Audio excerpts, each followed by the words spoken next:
Commissioner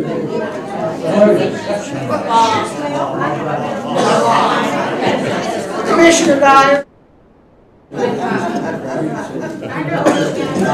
Where did you lose control then, sir? The minute I walked in the door.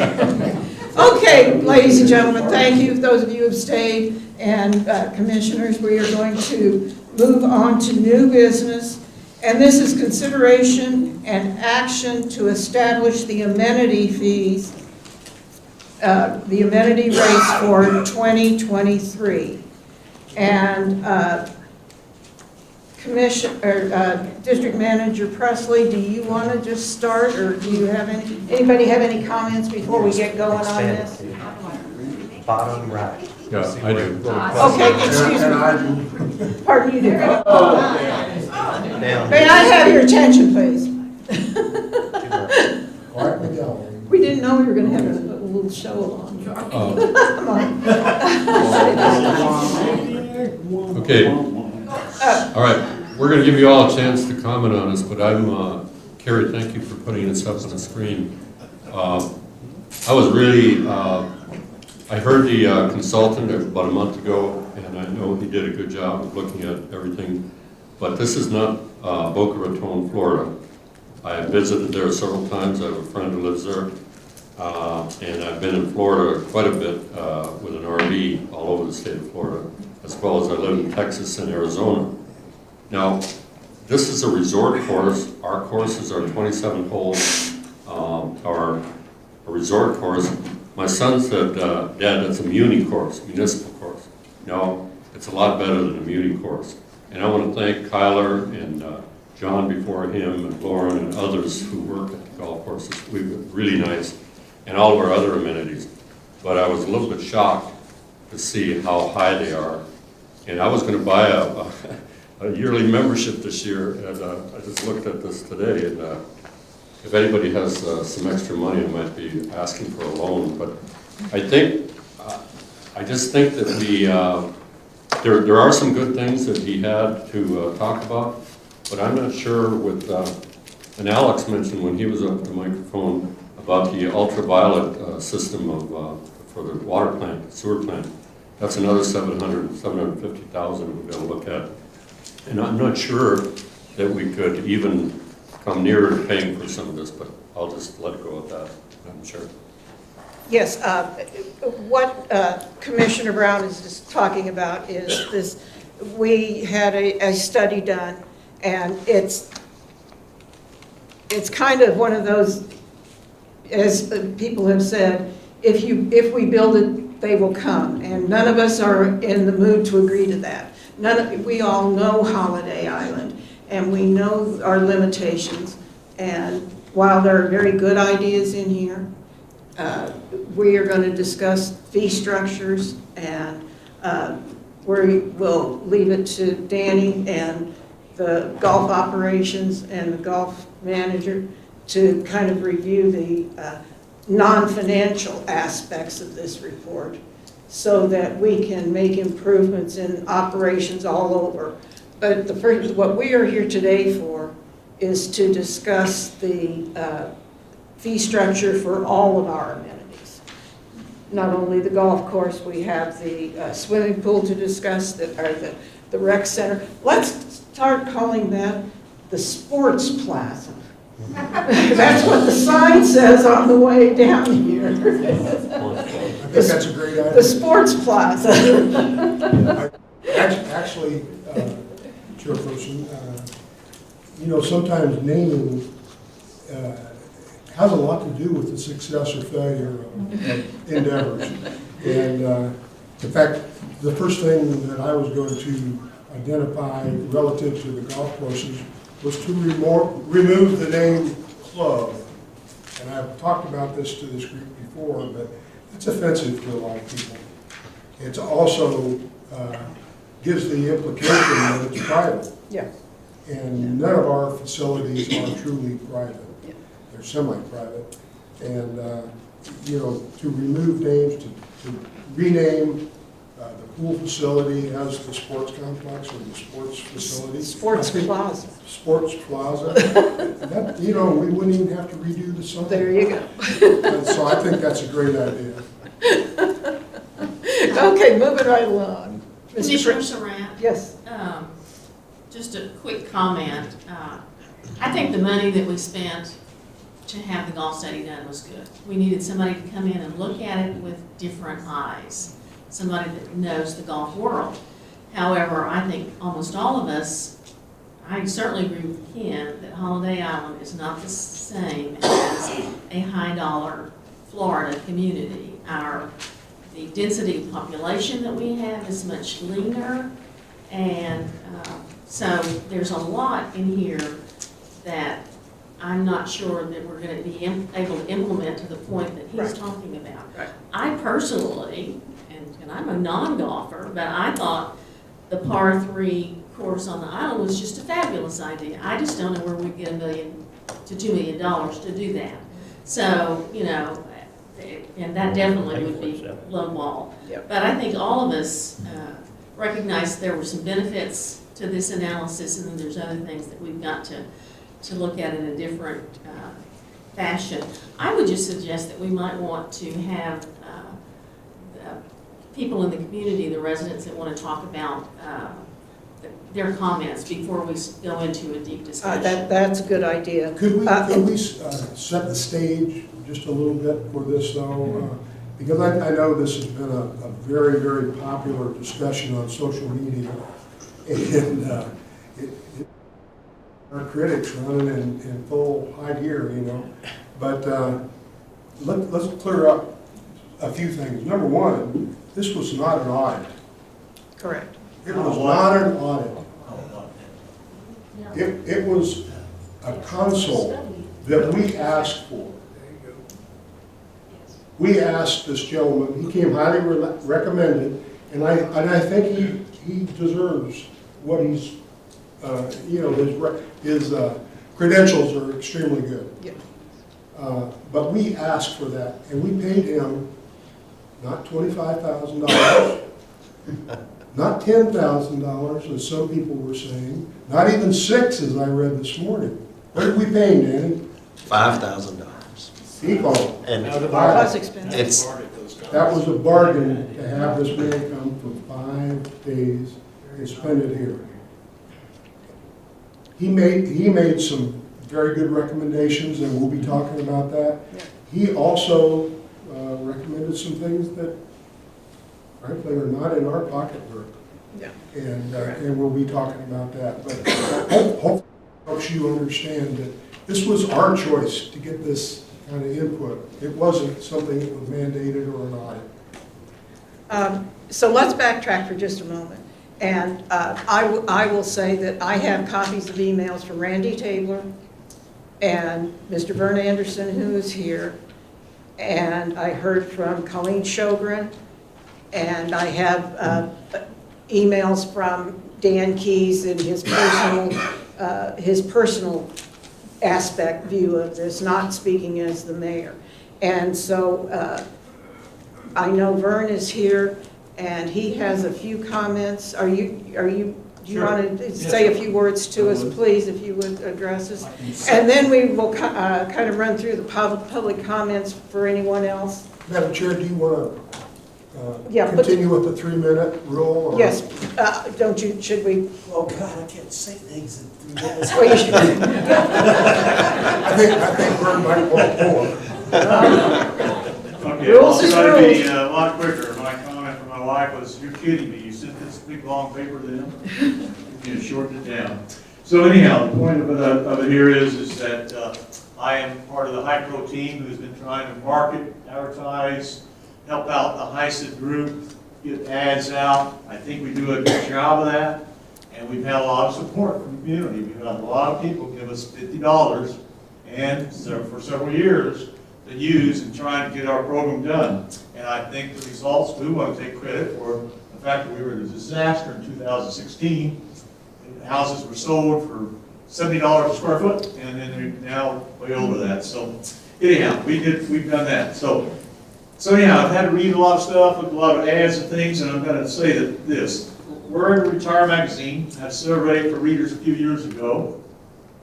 Golf courses in the community were ranked as one of the top 4 things that people come to a community center resort area to live.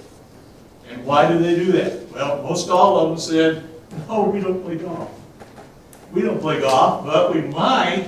But the reality of the situation is we love a well-manicured, open space that's there. We actually love to watch people play golf. We like to watch people hike. We like to watch people fish. We like to watch people swim. But we don't do any of that stuff. It just feels good to watch them. So anyhow, that was the case. And so they felt like golf courses were very important to the facility. And that's what I believe is the true case of this thing. I do not think, first of all, I'm not sure how many people are from Arkansas, but I suspect most all of you are from out of state. And I do not think that without the golf courses being here and the marina and the beauty of what we got, we would not get out-of-state people to come buy your houses.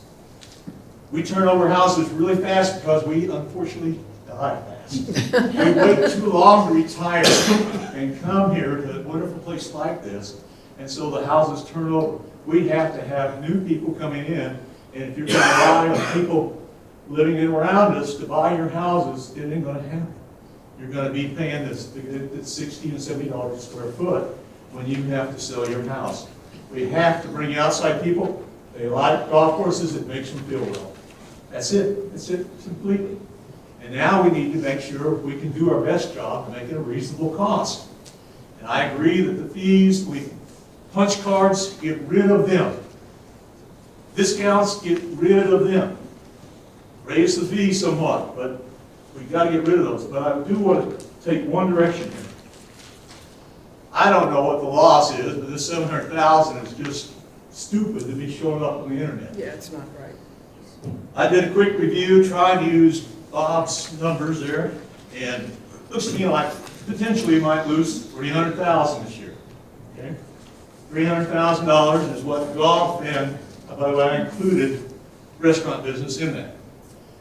$300,000. We have about, I use the number 3,000 lots because it's easy for me to divide here and multiply for you. But earlier I just talked, and I think we have certainly more lots than 3,000 that are paying assessments.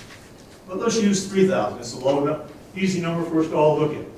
3,000 into 300,000 is, I believe, $100. So all of us are paying $100 a year now, to take care of the golf course out of our assessment. I know it sounds for somebody on a lot, that's 25% maybe, but the issue is, I guarantee you that if the golf course is closed, whatever lots that haven't been returned will be returned. Lots, the golf course is part of the lot investment. So they want their money to pay for the golf course. On a $700 deal, it's a certainly a lot lower percent than this 40% people are throwing out here. 40%. The bottom line is that here's what it says about when golf courses go away. Let me make this a little bit simpler. So you're paying $100. Over 10 years, you'll pay $1,000. If you close this golf course, you will immediately probably see 40%, about 25% is what the internet says, 25% drop for not just the houses that are on the golf course, for everything that people drive by and see the golf course, those houses will drop 25% like that. And we will start another recession for us privately here about what will happen to us.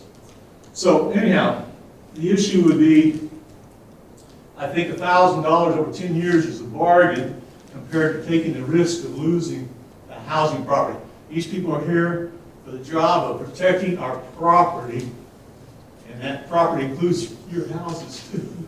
So please consider that in mind when you're thinking about this.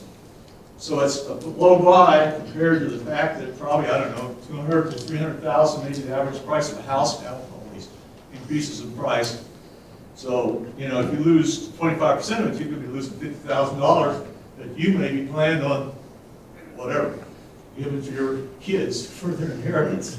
I don't think that's the case. But anyhow, the issue is, and obviously the people who are living on a golf course, they have a much bigger serious situation. Most people who live on a golf course, backed up to it, they lose about 40% because there is immediately who owns the daggum land, who's going to take care of mowing it, and who's going to build tiny houses behind you. You know, that's what this group wanted to do around here. Oh, we want to put tiny houses behind the golf course. People, you need a tiny house behind you. I don't think so. That's not what we bought. We bought property that had open space, views, and it's just a wonderful place to live. So, I don't know.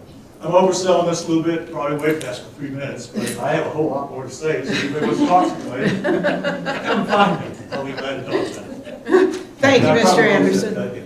I do want to make one comment. All of this talk is about a loss, and that's the easy way to look at it. It is a cost of providing a service. We have profit centers, we have cost centers. And the golf course and other amenities fall into the cost center. It is not designed to make a profit.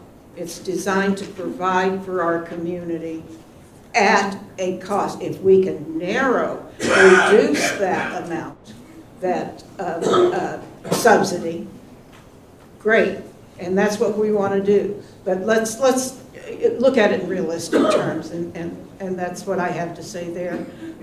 We did have a comment on the golf course from Mr. Larson. Yes, thank you. Bruce Larson, 37 South Hills. I fully agree with what Vern just said. I think Mr. Coleman was obviously a very accomplished golf professional. His domain was very much different than ours. I mean, he started out in a very elite country club in the New York City area. Then he went to the Miami area at several elite clubs and resorts.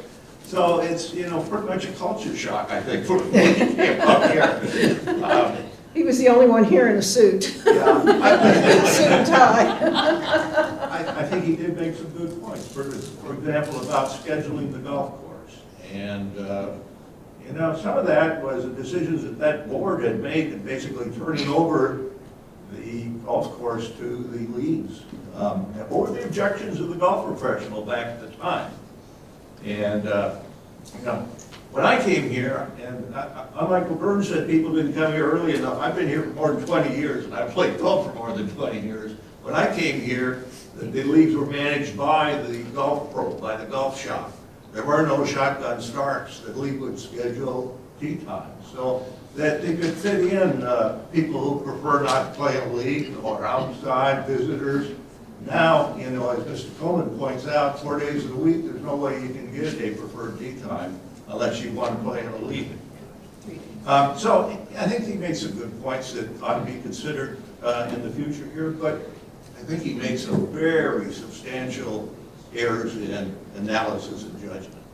You know, he said that due to lack of support, this course has been going downhill, and if we keep going the way we're going, it's signing a death warrant. I mean, it's hard, you know, you look at the good old days. I've been here for more than 20 years. I don't know, I don't think it was that much, I don't think it was that much different, frankly. And there was a period of decline. About 10 years ago, the course was deteriorating. When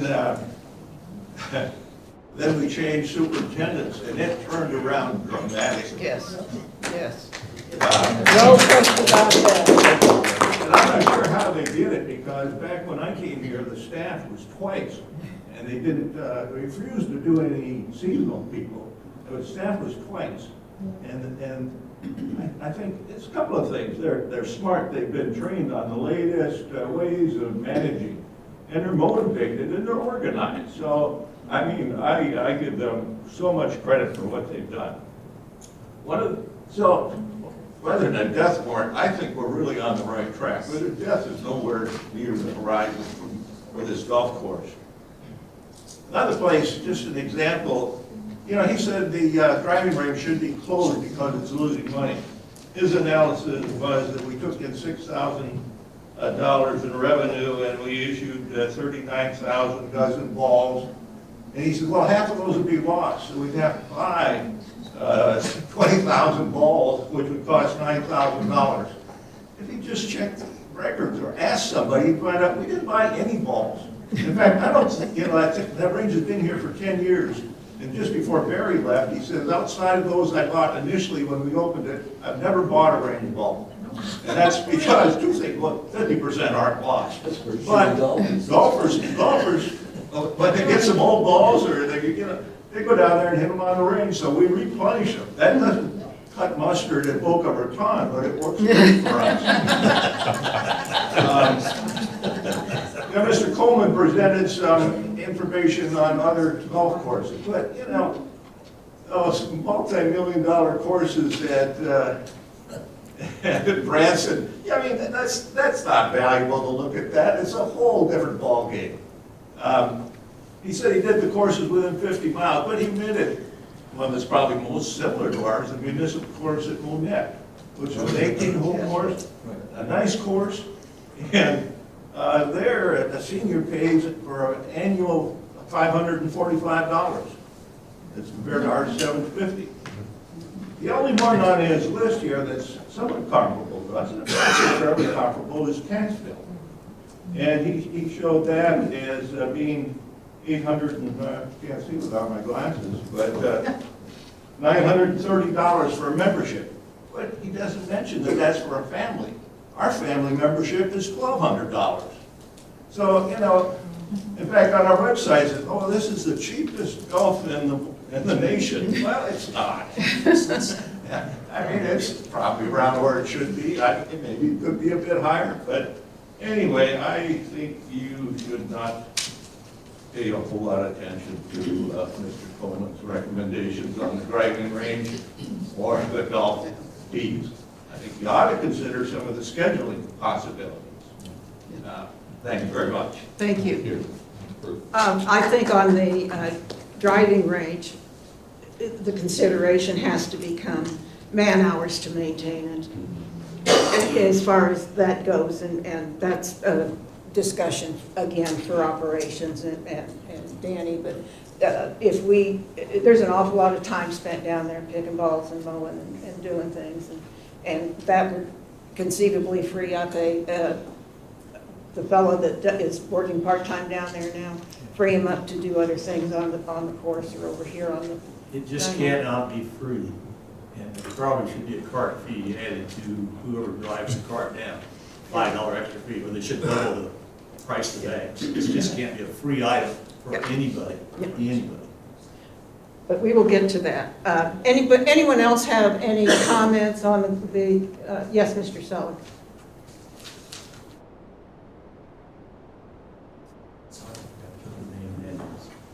I got it. You're on here. Al Seller, 22 Buckskin Lane. Point of clarification, I do live on a golf course. I do not golf. I made it to the first 75 years without golfing, and I'll probably make it to the rest. But one misnomer that idea that comes out of this, that you see on our social media and from some of our experts, are that if you close the golf course, our assessment would drop to $480. Then you see this other group over here saying, well, if you close the golf course, we could take all that money and spend it on the roads and the infrastructure and the water. How does that work out? I mean, you get your $780 and you close the golf course, now it dropped to $480, where the money for the water and the golf course and the highways come from. It's, and if you don't lower it to $480 and you close the golf course, then you're going to have a lot of people calling for a reassessment because you're taking out a lot of the benefit. Yes, some of the fees are kind of interesting. Some of the ideas are interesting. I had somebody tell me a few years ago that we need to close that golf course and build 600 condominiums back there. Get some, who's going to buy them? We have enough homes here for the people that we have. We'll probably get more people moving here. We'll build some more homes, but 6-story condominiums. All of a sudden, we can get like 600 families move in to the area because they have a condo on a former golf course. We do need to do some remodeling, possibly at the rec center, but he wants to do the big major thing, put the pro shop downstairs, build this big dining and restaurant upstairs. People can sit up there and eat. And there he is. Laura wants to do that, right? Oh, you're not. People on Holiday Island, we're a unique group. We enjoy our peace and quiet.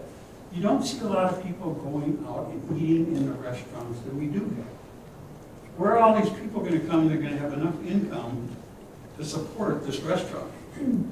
Well, if you had the pro shop downstairs and the restaurant upstairs, and then you've got to have more cashiers. And somebody pointed out that it is annoying, and I can see it would be annoying. You want to check them with golf, and somebody's ordering their breakfast.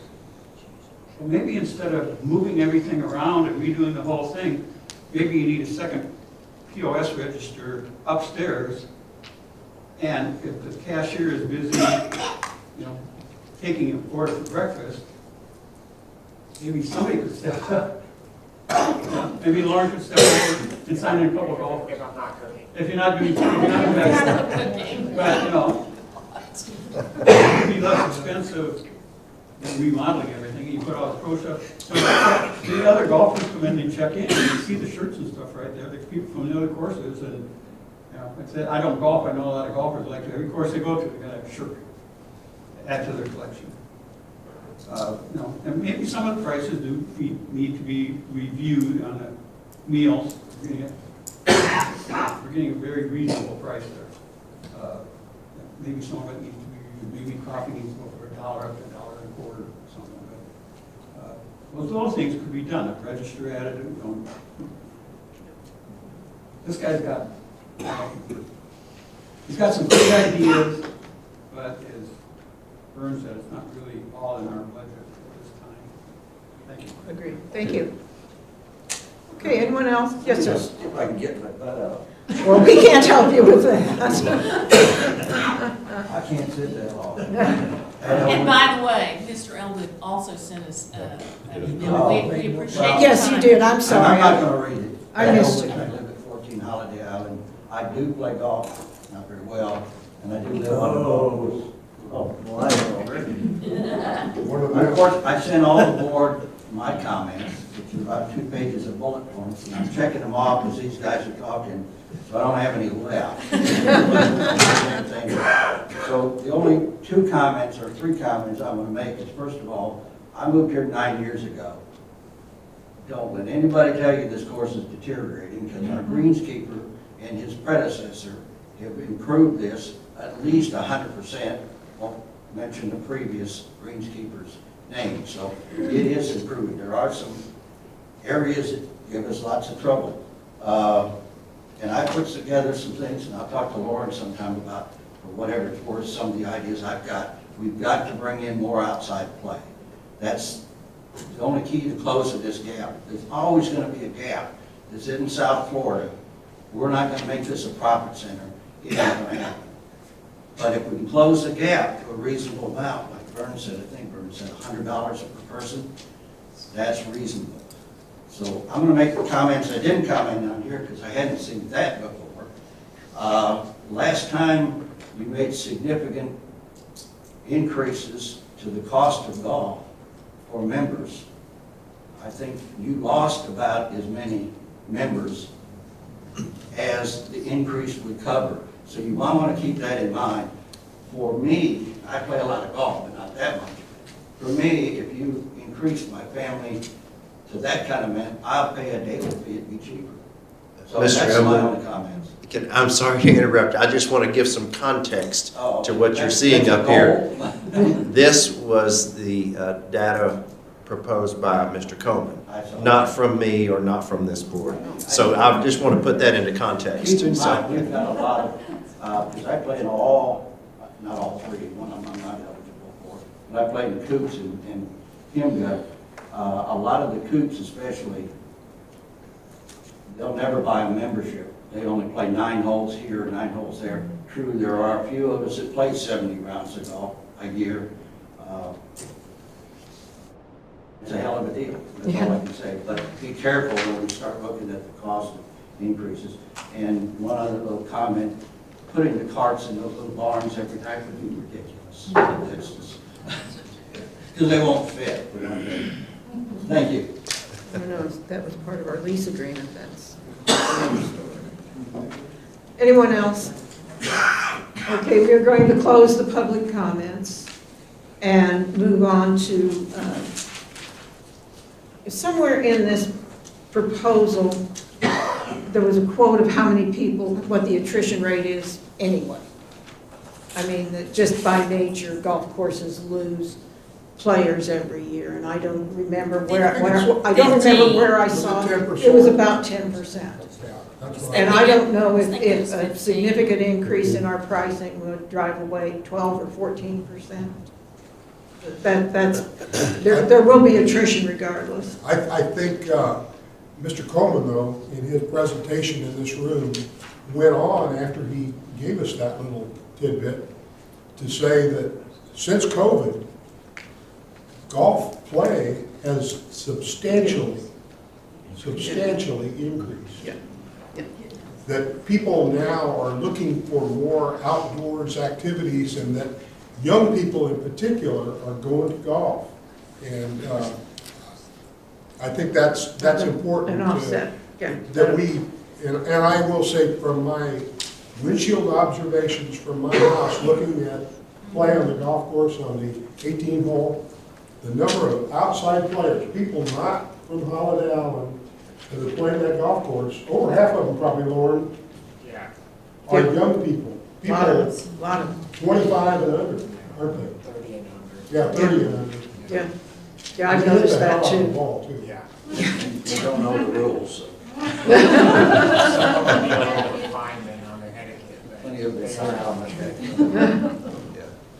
Okay. Madam Chair, Yes, sir. I was wondering if we could do something. Are you looking toward having these approved before April 1st, which is when all of the fees take effect, the new ones? Well, yes, Most absolutely. definitely. And this is January, so, Okay. and I really, I've talked to a few golfers who are very good golfers, and they golf a lot. None of whom have spoken today. I'm sorry, that was a joke. You're a good golfer, so is Vern and Bruce. But anyway, at the marina a few years ago when I was on the board, we felt that the marina fees for slips were very low compared to Big M and Eagle Rock and so forth, Starkeys. And we went ahead and raised the fees for slips 5% for a year for 5 years.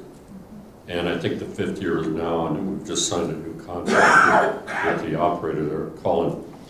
I'm wondering if we could get some sense of, if we raise them 5% for the family and individual and so forth, for let's say 3 years or so. And I also talked to a few golfers that are in the room today about $50 just for a single, $750 to $800 this year coming up April 1st, and $850 for next year, and see how that would operate.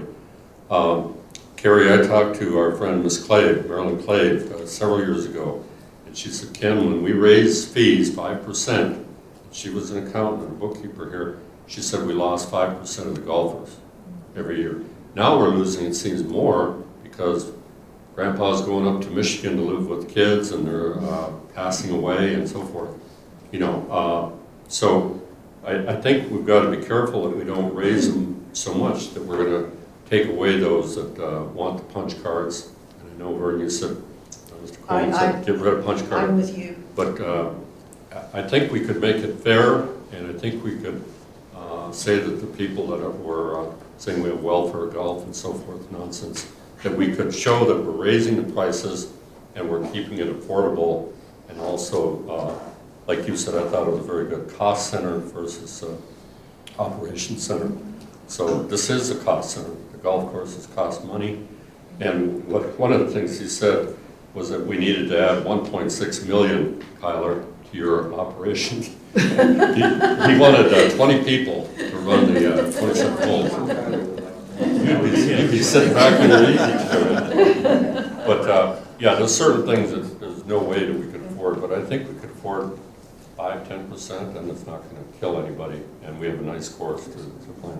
All right, let me offer a suggestion or a question. Do we want to start first with, do we want to discuss Marina now?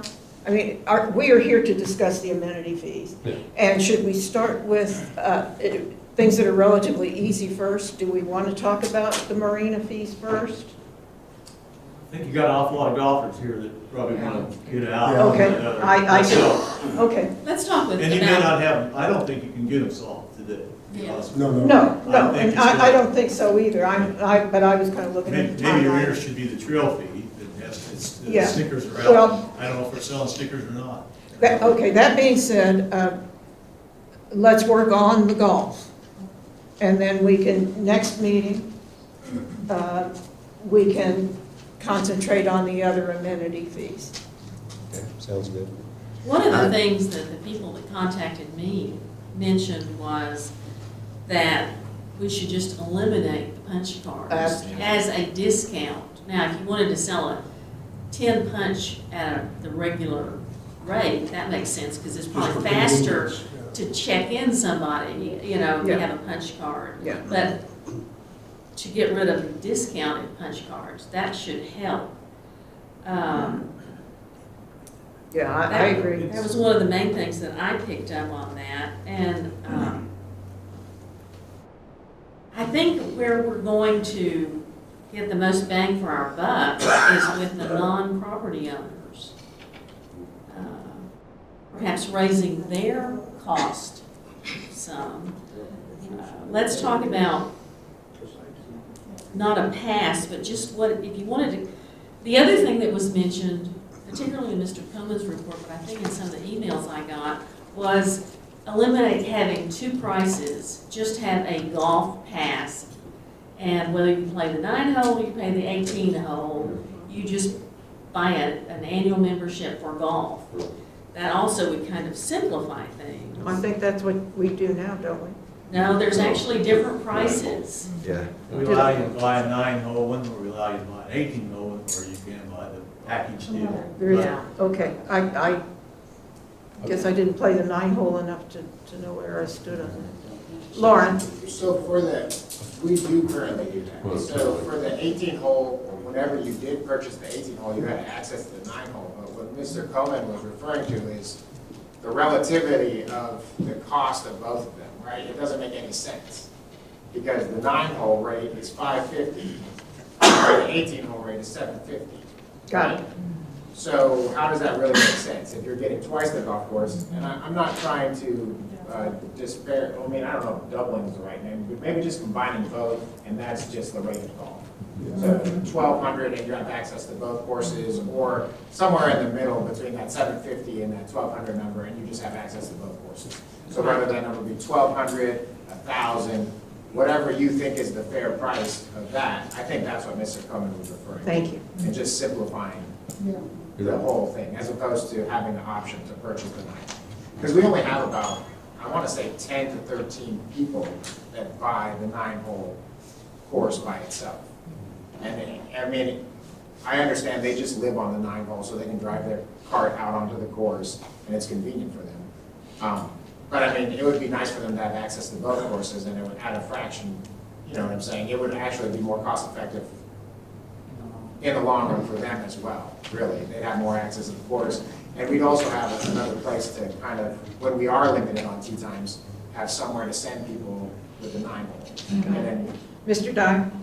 I think as we go through this process, we need to realize that while I have the utmost respect for Mr. Coleman, and not only professionally but personally, he's a great golfer, and he's a consultant. He sells his services to golf courses, and what he gave us was a sales pitch. Amen. You know, it was a sales pitch. Oh, yeah. It wasn't a true,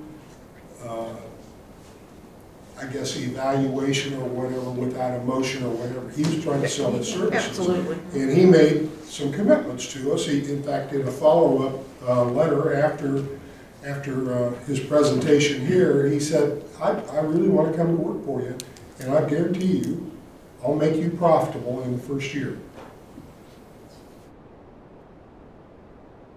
Yeah, piss some people off. That's an offer that's hard to refuse, isn't it? I mean, you have to pay him, but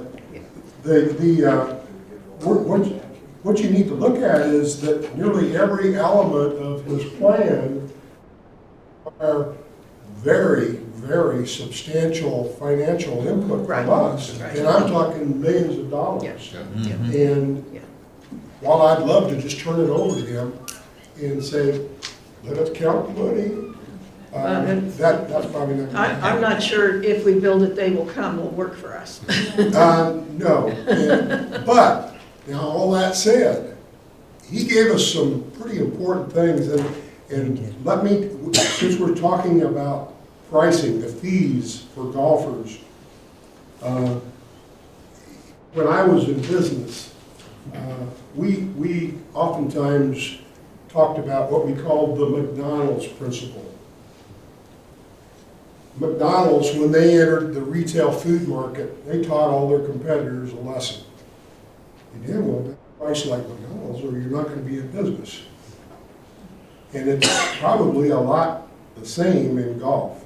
If we don't price our course, and I don't think we have effectively in the past, if we don't price competitively with like courses, Cassville and Monette in particular. Berryville, though, It's an eye I don't put them in the same league, No. you know. You would know. It's a lot of play. Yeah, it does. Yeah, Yes, it It's does. pasture golf over there. And we've got a very, very interesting, beautiful jaw drop course here, and Tyler does a fantastic job of maintaining it. But anyway, we need to be looking at exactly, Lauren, you can get us this, exactly what are these other courses going to be charging in 2022? Not charge, or 2023, I'm sorry. Not what they charged in 2022. What are they going to be charging in 2023? So that we can be in parity with them. And I think, I wrote down here, hell, maybe we ought to, raise our fees to $60 a round. Well, if that puts us $15 ahead of, higher than Cassville or these others, out-of-town players are probably going to go to Cassville, aren't they? I don't know. But I Not don't sure think that the so. people who are in Eureka are going to go to those places. They're here with their wives, they're spending money, they're going to it. I'm not sure about that. I'm not sure either. I think our course is far superior. Well, it to is, the Castro but golf to somebody course. that doesn't know it, I mean, we need to be in parity with them. I think if we will take a harder look at some of these things that we're giving away. Yeah. you know, employees, if you work 4 hours a week, you get free golf here. If you're a volunteer fireman, you don't have to show up for any fires or go to the training, but you're gonna get free golf. That's not right, and we can make those changes to correct that. I'm not saying that we don't give these people perks, but you better be working at least 20 hours a week as an employee to get golf, and then it's gonna be half-price golf, not cheap, free golf, not free cart, you know? Let's make it right with our employees. We just gave our employees an 8% pay increase, I'm sure. and these, I had never even heard of like Golf Now, and I know Groupon, I see our course on Groupon all the time, but if we're not making money on these things, granted they bring in outsiders, and what's the timeshare deal that the consultant said, we don't get anything for it? Well, Golf Now is Easy Suite. That's the point of sale system we utilize. So Golf Now is a booking engine that is in trade that provides the cost for our point of sale system. So the point of sale system would normally cost us money, but Golf Now has a time and trade. So basically for one tee time every day, They give us the operating system that you utilize in the office, we utilize in the rec center. we Yeah, see, utilize I didn't know that. everything. Yeah, okay. And it also has, we have a web host, we have a web page through them.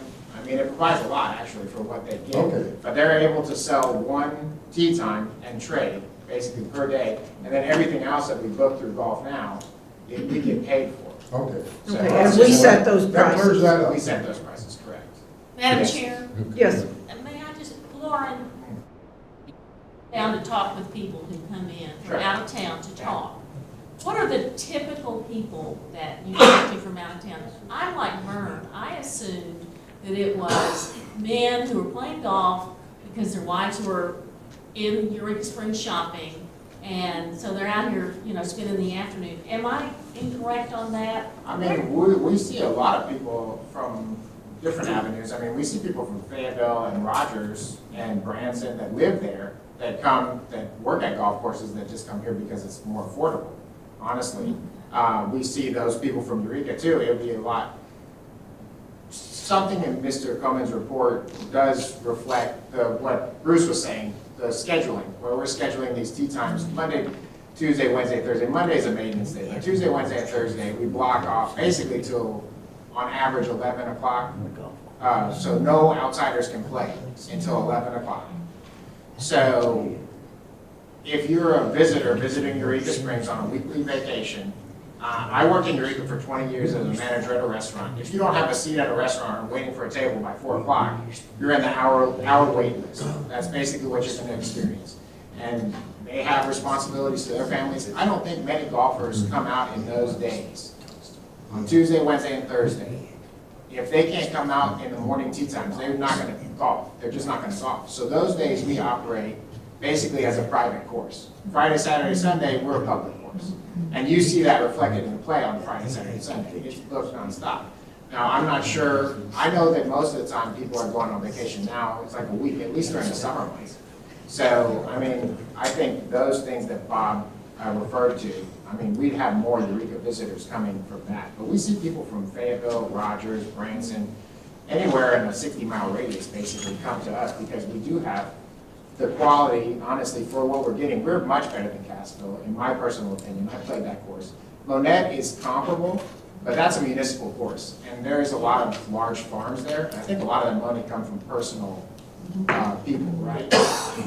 I think we compare similar to Lost Springs, which is $230 a month, $250 a month. That's unlimited card, but I mean, we compare it to some of these courses that you won't let us compare ourselves to, really. But I understand that, like, the fee and scheduling, because, I mean, we're coming from the point where we didn't charge people to play golf either. You know, that wasn't that long ago. Yeah. So a lot of the residents in this room had experienced that. So, I mean, it's kind of a tough accordion we're in, right? Like, it just is hard to price it appropriately. You know, I do think the daily rate can go up, you know, to $65 or $60, whatever that rate happens to be. I'd also like to, you know, our members, I want to value them as well. I don't want to raise their rates. I don't want to lose them either. I mean, they're our everyday. They're the wallpaper, right? So we want them there, and we want them happy too. So if you're seeing the outside players from Northwest Arkansas, because we're a more affordable place to play, Certainly. and Eureka visitors, Yeah, we see them too, yeah. okay, so, but those, it would be helpful to know how much the public courses are in Fayetteville, Rogers, Springdale, if there are any, if there are public courses. I would say the average round, if they're just coming off the street with no discounted rate, probably between $60 to $80 for a Okay. Fayetteville course that would be comparable, like Stonebridge or something like that. Okay. Ledgestone in Branson, it's slightly nicer in my opinion, Ledgestone, the golf course, it's $120 a round. And that's on the low end of Branson, honestly. I think Holiday Hills might be the lower end, and that's like $75, if I'm not mistaken, and we're nicer than Holiday Hills in my personal opinion. But they have a more, I mean, you could argue Eureka has just as much tourism, but for some reason, Holiday Island and Eureka never, like the pieces, for some reason, they don't fit. You know, I don't know why people don't go across the bridge as much, but, I mean, we have a tourism center that we should be able to draw from. It's just a hard fit. But on the Am I weekends, correct that 18 holes as a non-property owner is $27? with card, it's $50. With cart it's 50, okay. Correct. So So you're saying that we could probably raise it at least to 60, 65 and be I think comparable? 60, I mean, that really represents 10%, or I guess it's a little more, 20% increase on cost, but I don't think the people that are visiting us would be sticker shock by that. They That's what still I- think it's a good value. That's what I wanted to know. Yeah. I'm sure I get one suggestion. Yes, I'm wondering if we should, for a January 23rd meeting, have Danny and Lauren and others. We used to have a golf committee here, but I'm wondering if we could get several golfers like who've spoken today, and maybe with Lauren and Danny, come up with a list of what they have studied, like he was just saying, 4, 5, 6 courses that are comparable to ours, and come up with a fee schedule that we could vote on January 23rd. But we also have several other costs to look at in golf, and they are on here. One is the trail fee for people who have their own carts. One is the storage. Mr. Cohen mentioned that. He said, you know, don't leave your carts outside, put them all in. That's not going to work because you'd have to pay somebody every day to bring them all out. But we have some storage up there in those buildings back there, and some aren't paying for it. There are some places, you know, the Holiday Island Singers, the Holiday Island Theater Guild, Hi-Ha is paying for it. Monica, thank you. One of the groups, they paid for 3 doors, like $900 for the doors to go on those things. And so they're getting free rent. But there's others that are not paying any rent. So we've got a facility there that's a cost site, Phyllis, what you call it, and we're not getting anything for it. They're just, and I don't know if the Theater Guild ever is going to come back, but they have a lot of stuff in there. Well, Okay. that needs managed. I mean, that's nothing, But- that's I know, not, but- I understand what you're Yeah. saying, But- but that's something to I work do- on from the, But I think let- Ken has let a me good just- Let me idea, just finish. though. Let me just finish. So we've got a lot of these fees that are due January 1, and the rest are due April 1.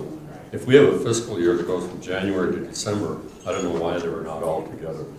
But we shouldn't be doing it at this meeting, even though we have a lot of good input. It could be done by the staff and come to us for an approval. I think Ken has a good idea. If we can ask Mr. Presley, Lauren, and then we have the information that people have sent us about what they consider would work with the golf community, but pull 2 or 3 people together and bring us a suggested fee that they think that we will raise money, but not lose we don't want to lose our own golfers. You know, yeah, we it's have, it's a fine line between raising cost and lowering your amount of resident golfers, but I think that'd be a good way to approach it. we had a citizen last month recommend an ad hoc committee. And I emailed Danny with the same thought this week, that we get a couple of people, these 3, and maybe a couple of outside golfers, interested parties, people that are want to golf and want to be involved in making these decisions. And yes, I agree that I think that would be a good idea if we could organize something where you could sit down maybe even 1 or 2 times is all it would take to, and in addition to pricing, that would be a good method to look at the changes, the operational changes as opposed to the financial changes. In my brain, we've got finance, which is what we're working on. We have operations, which is what a lot of Coleman's suggestions involved, moving things, doing stuff at the library, all that stuff that he talked about, and kind of going through that and seeing what's practical for us that doesn't cost any money. There are a lot of suggestions in here that are free, relatively free. I would agree. I think there's, there's some money to be gained by increasing our fees within reason, so we're in parity. But there is so much to be gained by efficiencies, and that we need to look at those efficiencies. Right. And I'll just throw out an example. On the 9-hole course, we only have people down there collecting greens fees 3 days a week. And there's people playing 7 days a week, and all we got to do is collect a couple of those a day, and we pay the cost of an employee to be there. And You know, those are the kind of things that could help put some green in the chicken box. I'm confident that we can Yeah. do that and try to find, as you explained, Ms. Childers, that tipping point between, what's good to maintain the number of golfers that we have, and then we'll have that ready to bring to the board by the next meeting, which 23rd. It's next week, It's week after. week 2 after weeks. next, 2 weeks. So are we gonna limit this just to the golf Well, itself? that was my question. How about the grill? Oh, I really like Mr. Coleman's, he used the phrase, a third, a third, a third. Your pricing needs to cover, a third of it needs to cover the cost of the food, a third that covers the cost of the overhead, the employees, that kind of thing. And the remaining third is profit. And if we can't sell a burger for a profit, then we shouldn't sell a burger. and I think that's outside the realm of our amenities discussion. But yes, all of that is value and all of that's important to what we're doing here. So the one thing I would say right now, that we can pretty much scratch off our list on punch cards with the knowledge that we're going to price those the same as regular green fees. Offer the punch card, but it's going to be regular green fee price, because why are you offering people a discount for their convenience of having a punch card? So that's my theory on that. And so just knowing that we're going to build that in, I mean, that's what you can work off that basis for at least this portion of our talk. Yes. Driving range, that is another area.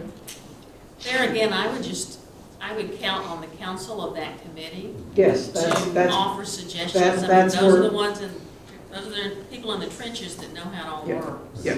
So, and annual cart fee, our private cart fee, do we want to talk about that today, or do we want to just fold that into the discussion? Fold that all into the discussion for the next time. I think it's high enough as it is. That's, this went from 210 to a proposal of 1,000. I think that's a little high. One of the citizens suggested a 210 up to 300 for property owners. And I think that's a reasonable fee. I do think we need to kind of figure it out quickly, because it's scheduled to be on sale now. Yeah. So Yeah. I'm turning people away now, Okay. saying I want to. Okay, so let's address that right Yeah. now. Yes. I don't know what if we're talking a 5% across the board or 10% across the board, whatever that number be, just make it that, I guess. 225 or 250 or something like that. I don't know. I think the point that he was trying to make is that your cart fees, are they're a little low in regard to, hey, you can rent a cart for yourself for, what's the number up there? 550. $5.50. Well, there's a lot of people that feel like it ought to be getting approaching that close to that $5.50 or $400, because people ought to be using the carts that are there. Yeah. I think we got too many carts. You'd have to When get you more think about it, we carts. only have 3 events that need a lot of carts, as far as I know, and yet we carry a lot of carts sitting there. So, Yeah, we would have to get a lot more carts if we don't. Well, we're not going to eliminate private cars. Well, Ain't gonna. already it's more expensive to have. It's gonna be my heart. In those larger events that we do host, I mean, we rely on private carts. We don't have enough carts to house those events anyways. Yeah. We have to sublet them for those events specifically. And so we only have 60 carts currently. Yeah. 60. There's 50 at the 18 and 15 at the. If we raised it 25%, it would be $262. So why don't we go down to like $250? yeah. That's, I haven't figured the math because I'm not good at that right now, but, Yeah, that just seems like, Which one is she talking Good idea. we're talking about the annual private cart fee. Trail fees. Trail fee. On here it's labeled private cart fee.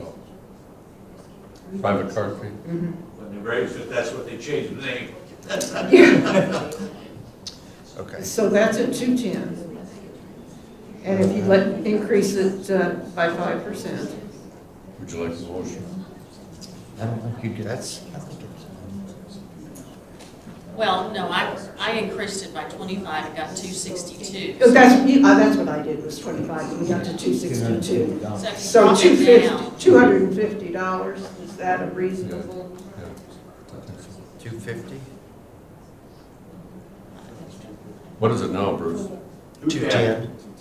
210, Go to 250. yeah. And do we want to, when do cart storage fees due? Is that an annual? Cart Well- storage fees, are they due? Lauren, when are cart storage fees due? It's just depending on whenever they rent them, but if they're Okay, so- property owner, then. But that's on a, not a January If to you're a property December. owner, it is that, but for non-residents that are just renting the spaces whenever they start doing. so you're saying the only thing that's critical to decide right now as far as your operation I would is say private trail cart fee? for Okay. private card fee. Okay. Okay, You want the motion? okay. Well, look at the rest of these. Was there anything else? Does anyone see anything else that we need to address immediately? Then I would ask for a motion to increase our annual cart fee, private cart fee, to $250 and allow the clubhouse, allow the pro shop to begin selling at that price. So moved. Second. Moved by, we had, any discussion? I thought we paid more than that now. No, it's 210. It's 210. I don't pay the bills in my house. I thought it was more than that. It's $210. So we're looking at slightly less than a 25% increase. That's okay. Wax cushion. I'm not gonna pay the. And, excuse me, can I have your attention, please? We have a motion and a second to increase those fees, that fee to $250. Is there any further discussion? All in favor? Aye. The motion is carried. So Lauren, crank up the cash register. Can I give you the money on the way out the door? I'm getting a lot of these.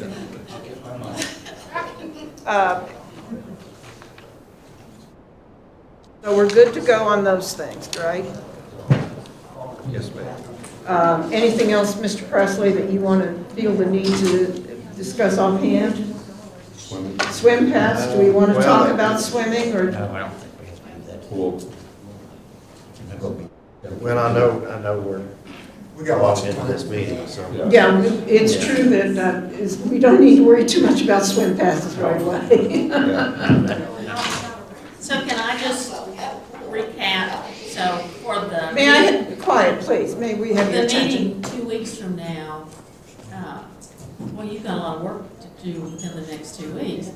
You're gonna have established a committee with Lauren and solicited golfers to bring us Yes. back recommendations for the remainder of the items on this list that affect golf. And hopefully to simplify some of this. Yeah. This, Yes. this list has kind of morphed over the years. And so when I was putting this together last Thursday or Friday, there's got to be an easier way. So we will work on that. That's what happens when you make exceptions. Yes, it's scope creep. The exceptions take Just- over and they just morph. Well, and likely what happened is in an effort to increase participation, they offered other things that got incorporated into this. One of the things that someone mentioned in one of the emails that I received was that there just should be no discounted golf at all for non-residents. And I hate to put that kind of extreme blanket prohibition on it because I can see the value of offering, you know, a Groupon package for a foursome to come and play on our course and cut the cost by $5 per person.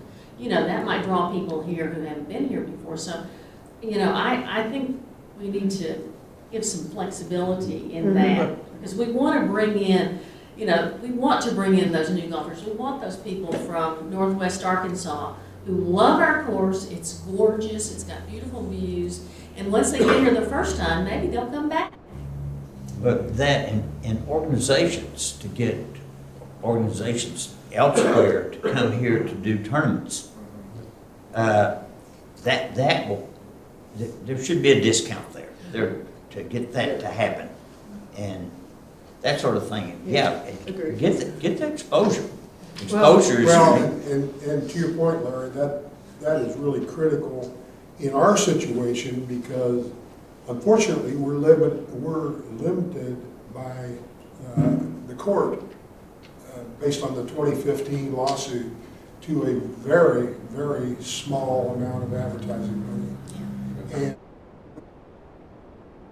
to be able to put up a billboard to promote our golf course up on Highway 86 near Ridgedale or to 62 near Rogers could be a game changer for us, but we don't have that kind of money. Can't do that. And fortunately, we've got people like HiPro that do a lot of promotion for Holiday Island, but we're headlocked because of that litigation and the inability to advertise effectively. And actually, that's one of the things from Mr. Comans' report that I would have been most interested in is his ideas on a marketing plan for the golf course. However, we don't have, or we're not able to spend the money for marketing that we need to promote the course. So, you know, that would have been, I would have been willing to pay him for some of those suggestions. Okay. You know, if the rates get high enough, you'll. Miss Janice, what did you have? When you do this thing with the golf people and the thing, one of the things that I have a question for the 9-hole, you guys will figure out the cost down there, and that's fine. We are our vacation area, especially down there. That's a place where people come in their swimsuits and they swim and then they play outside games and all this other stuff. Well, we have people walk in the golf course sometimes and they do not have a collared shirt and sleeves on their, you know, this thing. And a bit more lenient, if somebody comes in with just a nice tank top, that's okay.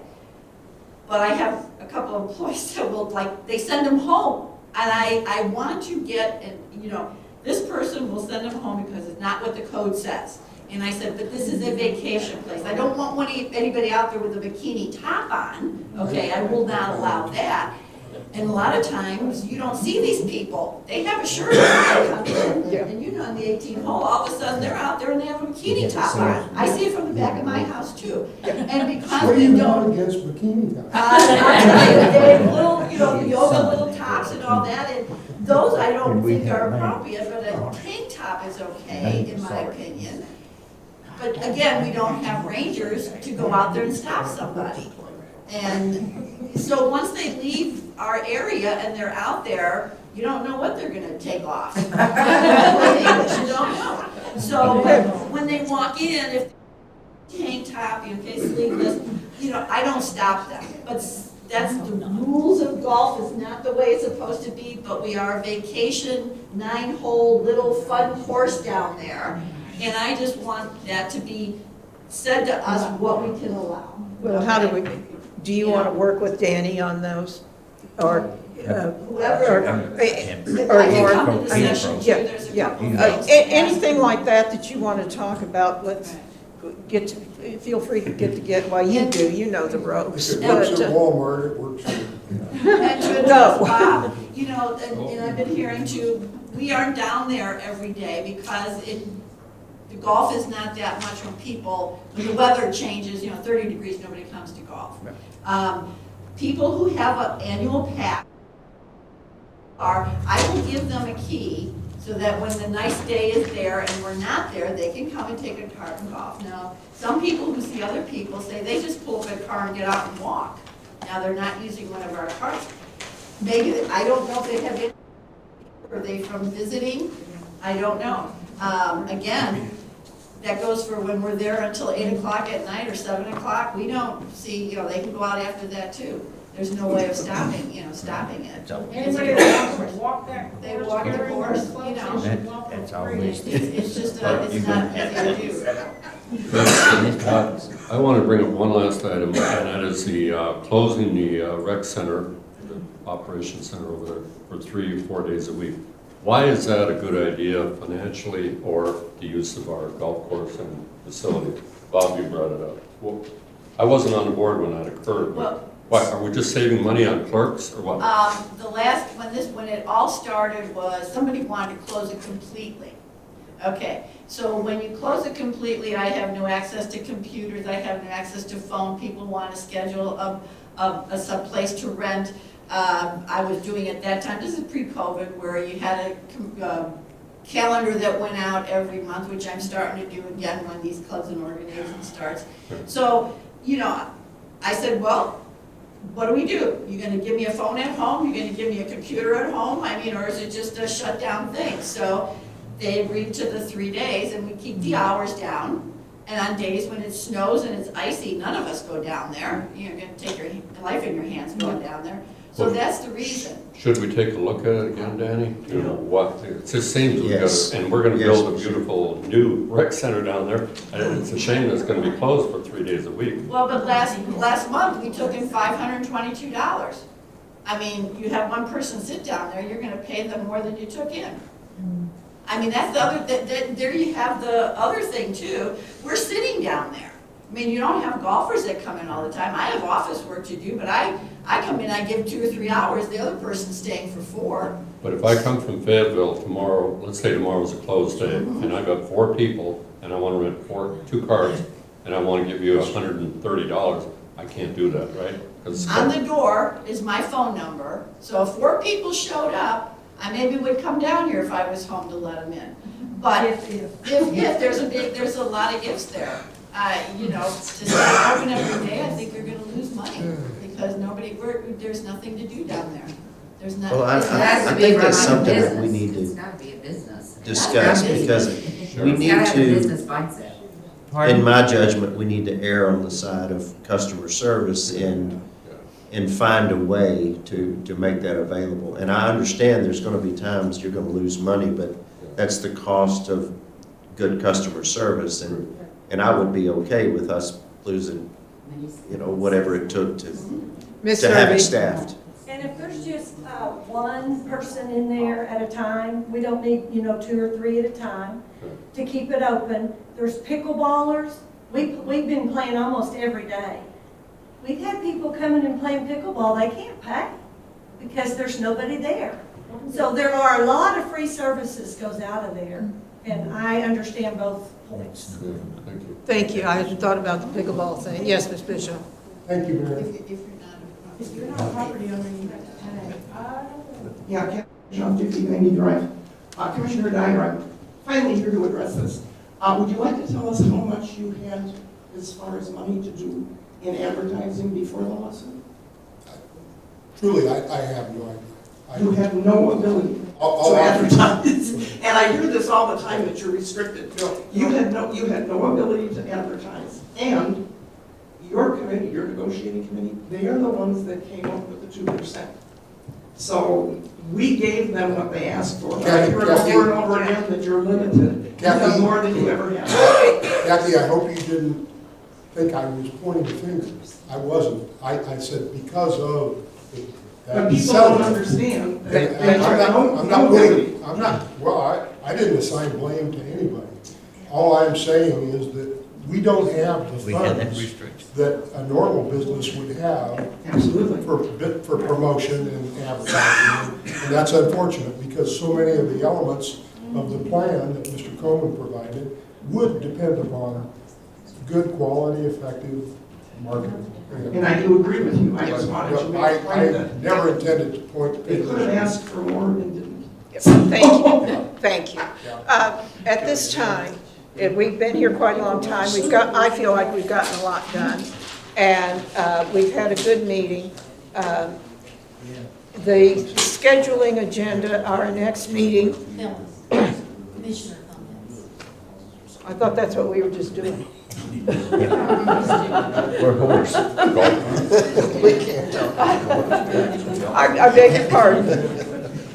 Everybody was yakking. I thought that was commissioner comments. Mr. Dyer, do you wish to make a commissioner comment? Well, Sorry. I told you I'm a kind of rookie. bashful and I'm not up to public speaking, but, I appreciate it. a little bit of it here is, I've already regurgitated earlier in the meeting, but I'll go through it. I wanted to say that I'm tired. I'm really tired, and I'm tired of the months of negativity in this community. I'm tired of unending criticism of this board. I'm tired of this board being accused of being a bunch of crooks who are here to line their pockets. One resident the other day said, I think it was yesterday, said she was going to call for a recall of us, have us all removed. I'm Please. tired of this, folks, and I think however we do it, we need to get this turned around, and conversations like we've had today hopefully are going to help. This board has been labeled as being irresponsible, unqualified, and puppets of special interest groups in our community. Unfortunately, our crews operate exclusively on social media. Band of 8, and I say primarily just 8 people are involved. They're apparently very unhappy residents, and they've been quick to publish posts that take known issues within our aging community, often elevating these issues far beyond true merit, often using plagiarized quotes taken out of context to generate fear and distrust. And I think the report from the golf professional was a perfect example. They plucked things out of that and twisted them and turned them, and if you believe that, there's only 120 people who play golf. We begin with the social media rhetoric around the water system. Yes, we have a 50-year-old system and it's showing its age. If you were to believe social media, the post by one resident in particular, the water is unsafe for consumption. She's actually said that. We're draining our aquifer. Do you know that aquifer extends under 5 states? That damn thing's big. And the system lacks the volume to provide fire protection for our community. Yes. Could not be farther from the truth. And if you doubt my word, call up Chief Randy Akins at the fire department, and he will give you his 35 years of experience opinion on that. Randy is a very highly qualified fire chief, and he assures us that his department has all the tools it needs right now to fight fires in Holiday Island. Now, they could use a couple new trucks, and hopefully down the road we'll be able to provide those for them. Additionally, there was continual chatter about the water system leaks. Yes, it does leak. Sometimes 60 to 70% of what's pumped goes back into the ground, back to that aquifer. We know it leaks. We don't like that it leaks. Known leaks are repaired within 24 hours usually. Our water department is very used to fixing leaks. The problem is the vast number of those leaks are not visible. They're not able to be detected. As I said earlier, we've hired experts to come in. They've used state-of-the-art listening and visual technologies in an attempt to find those leaks without success. What's left is to begin excavation and replace the water system. This could be the largest construction project in Northwest Arkansas in the last 50 years. Some estimates place the cost of the project at $60 to $75 million. Obviously, we don't have that kind of money, so it would have to be borrowed. We estimate repayment would cost every property owner $150 to $200 per month. It would take at least 35 years to repay. Am I getting your attention? Are you beginning to understand the pain of solutions? Help with solutions, not constant reminders of what the problem is. We know what the problem is, Band of Eight. We don't need to be reminded constantly. Let's talk about the golf operations. Golf is a key driver behind the formation paper that was written in the 1970s by the McCulloch Corporation when it formed our community. Now, over 50 years later, our golf courses continue to define for many what Holiday Island is and how it is differentiated from the rural countryside of northwest Arkansas. Some smart person, I think, posted on Facebook within the last week that they actually believe the golf courses are what keep the meth heads and all that are surrounding us out in the country from invading our territory. It's the golf courses that make this community legitimate. Very few golf courses operate profitably, however. They nearly always require some fashion of subsidy. Normally that subsidy is accepted by the community because of the green space and recreational opportunities they provide. I'm getting near the end. The cost of operating golf courses has increased with inflation. Our efforts to control expenses have been outpaced by operational expense. A recent evaluation by the Florida Golf Consultant has added additional fodder to the social media buzz, however. First of all, this wasn't an audit, as the Band of Eight labeled it. We asked the consultant to view our operations and give his opinion, nothing more. His summary was presented to the board on December 19th, and we are discussing it now.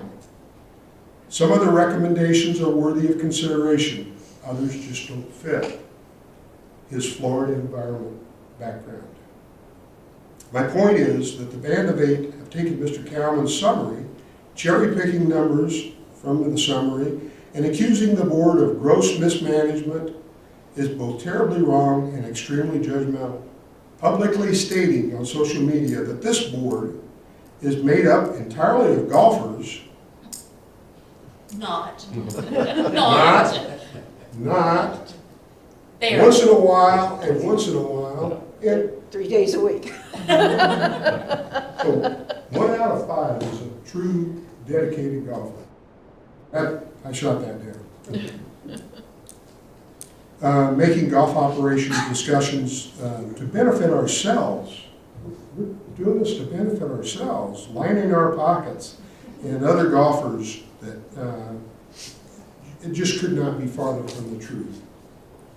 In fact, I went on to talk about that. I will conclude saying that the continual cyber sniping by this group of keyboard critics does far more harm to our community than any of the supposed problems you repeatedly report. None of you attend our meetings. None of you communicate directly with our commissioners. You sit in the shadows and post, often without regard for facts, the truth, and never offering solutions. That's why I'm tired. Amen. I think every member of the board shares those feelings, and we're not going to change these people. No. My point of all this is, and Danny and I had breakfast this morning down at the community church together, and I told Danny, I said, you can't let this get us down. You know, it's disheartening. It's hard to show up in this room for these meetings and not kind of be depressed about it, you know. We like to think that we're making people happy. And I said, Danny, every morning you gotta remember there's only 12 of them, or less. I think it's 80, but say 12. And, you know, their feelings, hopefully, if we can get the truth out to the community, so they know that don't take some person that sits at home and types in the keyboard's word for the fact that there are our water is poisoned? Where did she get this? We provided and posted the State of Arkansas Health Department's water analysis, and they checked the water regularly. Is there any liability she might have to do it after you've already corrected that again? Is there any liability to go after that? I don't think so. You know what, you can say whatever they want on social media, but don't give up on us, folks. There are two new buzzwords: golf welfare and recreational welfare. Well, We learned that. I want to follow up with That's what what we Bob, like to call amenities. Yes. I want to follow up with what Bob said, and I appreciate you putting all of that down because I felt exactly the same way. I've lived here for 13 years. The thing I hate most about what's happened is we had such a cohesive community. And this has, people are reading that, And believe it. sorry, yeah, they're reading it and they're believing it and they're doubting it. And that's why I tried to put out as much information on the board reports and on the other things to refute that, because it is damaging our community. And I honestly don't know how to get it stopped. You I don't? wish I did. I don't think you can. the sad thing is, we all appreciate conversations. Yes. We encourage people to talk to us. If you've got a problem, come to us and let's have a conversation and let's resolve it. We don't want to end up in litigation. We don't want to, make enemies. We don't want to cause anybody harm, Yes. financial or personal. That's it. Sure, don't serve on this board for personal gain. And everyone, We're not even eligible for that free golf. and everyone that serves on this board is doing it for the best of the property owners of Holiday Island. And you all live here, so you And care. we all live That's here. right. That's right. And to that point, I would like to thank everyone who showed up today. We had a great turnout, and we had good discussions from the board. And we appreciate your support by being here. We appreciate your comments at the assigned times to give us your thoughts on things, and thank you. Anybody else on a comment? And you did a heck of a job of running the meeting. Yeah. I wanted to say we'll buy more uncomfortable chairs for those that had to stand. And I'll put those two back in the office. But I wanted to agree with Bob, and he wrote a really good letter about 2 years ago about closing golf courses in Florida and so forth. And we had some people say, close those things down, close those things down. And it's the death knell of a community when you do that. But our friends over at the Quorum Court, they're called JPs, Justices of Peace, they just got a raise. Every meeting they get $325. And I said, wow, that's a good deal. And every run committee, for office? yeah, and every committee meeting you get $100. So good for the 11 JPs over at the Carroll County. But it's amazing that we only had 3 people run for 2 positions in December. 3 people. And, Ms. Sarada and I were elected, but and last year we had 6 people run for 2. But there's not a big, push to get on this board. And what Bob said is true.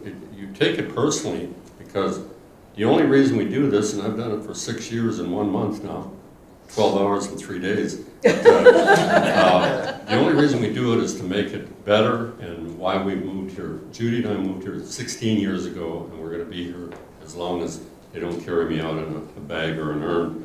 But we love it here, and we're going to stay here, and we appreciate those. I've invited several people today to come, and we'll get 20 more chairs if we could pack this place.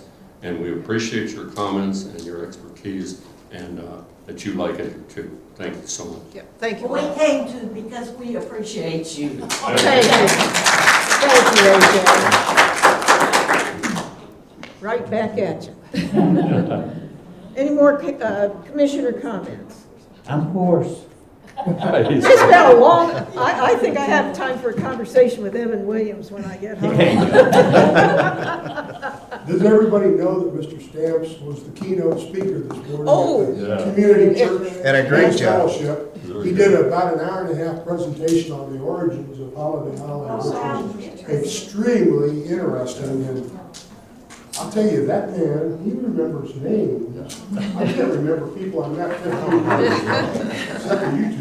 And I'm not Bill Clinton. blurting out names from 50 years ago, I couldn't believe it this morning. Okay. Well done, Larry. Thank you. Yep. Okay, folks.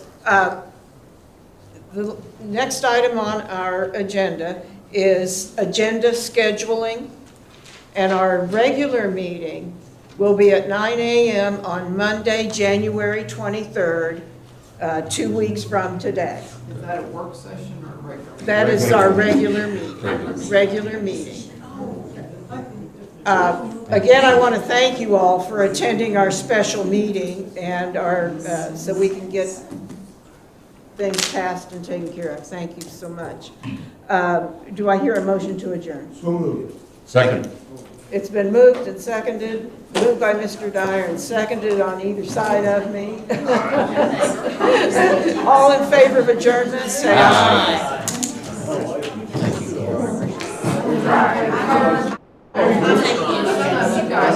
I'll bring a chair back for you. Yeah.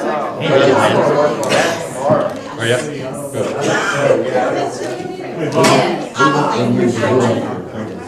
Good.